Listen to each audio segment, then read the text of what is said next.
Il arrive qu'un mot, à force d'être répété, soit désigné comme le mot de l'année. Celui dont je vais vous parler est devenu le mot de la décennie. Il s'agit du mot amalgame. Je me souviens qu'un jour, Robert Badinter, interviewé par Jean-Pierre Elkabbach sur Europe 1, avait mis en garde les Français contre ce qu'il a appelé le risque de l'amalgame. Étonnante destinée tout de même que celle de ce mot qui dit ce qu'il ne veut pas dire, ou plutôt qui ne dit pas ce qu'il veut dire. Et qu'en sera-t-il demain, lorsque les pros comme les anti-amalgames sauront que ce terme est d'origine arabe? C'est en 1250 que ce mot fut emprunté aux alchimistes arabes, sous la forme amalgama. Car dans leur approche mystique, ces alchimistes concevaient l'union charnelle comme la conjonction suprême des corps et des âmes, par analogie avec la conjonction du mercure entrant en possession de certains métaux. Unir ou réunir se dit en arabe jama'a, en égyptien gama'a, avec un premier A long. Jama'a, le mot signifie avoir un rapport charnel.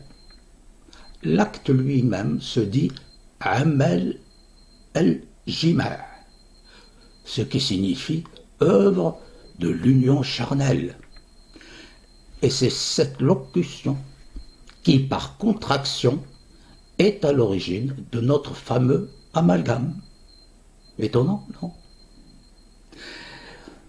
Une des premières formes en français se trouve chez Rabelais. Au XVIe siècle, le mot avait le sens de mélange avant de signifier alliage.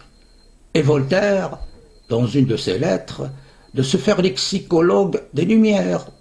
Je cite, « Le plaisant et le tendre sont difficiles à allier. Cet amalgame est le grand œuvre. » Des étymologistes allergiques, comme souvent, à toute thèse qui ne soit pas indo-européenne, ont beau essayer de le faire dériver d'un mot grec signifiant cataplasme. En vain. Le trésor de la langue française estime qu'elle ne convient pas du point de vue sémantique.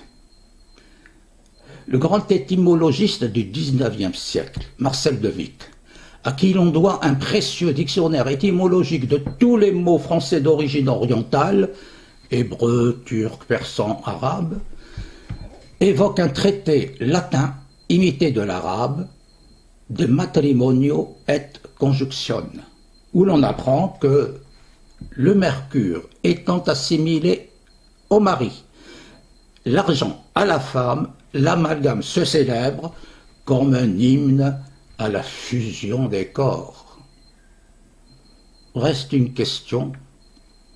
Quand Robert Badinter mettait en garde les Français contre tout risque d'amalgame, savait-il que le mot risque est, lui aussi, d'origine arabe?